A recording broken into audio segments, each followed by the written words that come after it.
மன்னார்குடி ராஜகோபால சுவாமி பங்குனி திருவிழாவின் 12ஆம் நாள் தங்க கருட வாகனத்தில் வைகுண்டநாதன் அலங்கார இரட்டை குடை சேவையில் ராஜகோபால சுவாமி வீதியுலா வெகு விமரிசையாக நடைபெற்றது. திருவாரூர் மாவட்டம் மன்னார்குடி ராஜகோபால சுவாமி கோயில் கருட சேவை நிகழ்ச்சி நேற்று இரவு வெகு விமரிசையாக நடைபெற்றது. இக்கோயிலின் பங்குனி பெருவிழா கடந்த 8ஆம் தேதி முதல் நடைபெற்று வருகிறது. ஒவ்வொரு தினமும் இரவு வெவ்வேறு வாகனத்தில் சுவாமி புறப்பாடு நடைபெற்று வருகிறது. இதன் முக்கிய நிகழ்ச்சியான தங்க கருட சேவை இரவு நடத்தப்பட்டது. கோயிலிலிருந்து தங்க கருட வாகனத்தில் வைரகிரீட அலங்காரத்தில் மலர் மாலைகள் அணிந்து பரமபதநாதனாக வந்த ராஜகோபால சுவாமி கோயில் வெளியே இரட்டை குடை சேவை நடைபெற்றது. வேதங்களும் கருட பகவானாகவும் தமிழ் வேதம் எனப்படும் 4000 திவ்ய பிரபந்தம் 2 குடைகளாகவும் என்பது ஐதீகம். விசேஷ தீபாராதனைகளும் நடத்தப்பட்டது. ஆயிரக்கணக்கான பக்தர்கள் கருட சேவையில் பெருமாளை வழிபட்டனர். அதனைத் தொடர்ந்து முக்கிய வீதிகள் வழியாக சுவாமி புறப்பாடு நடைபெற்றது.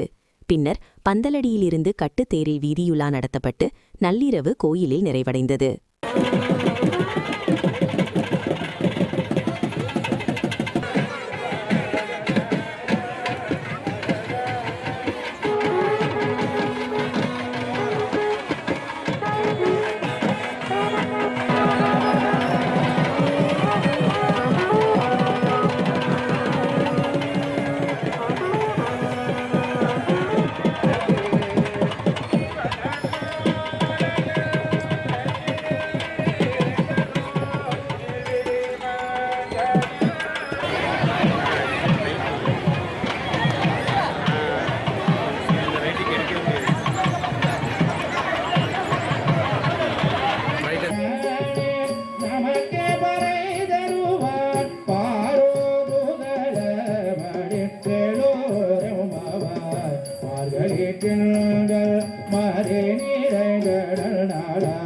நீரடு போதுவே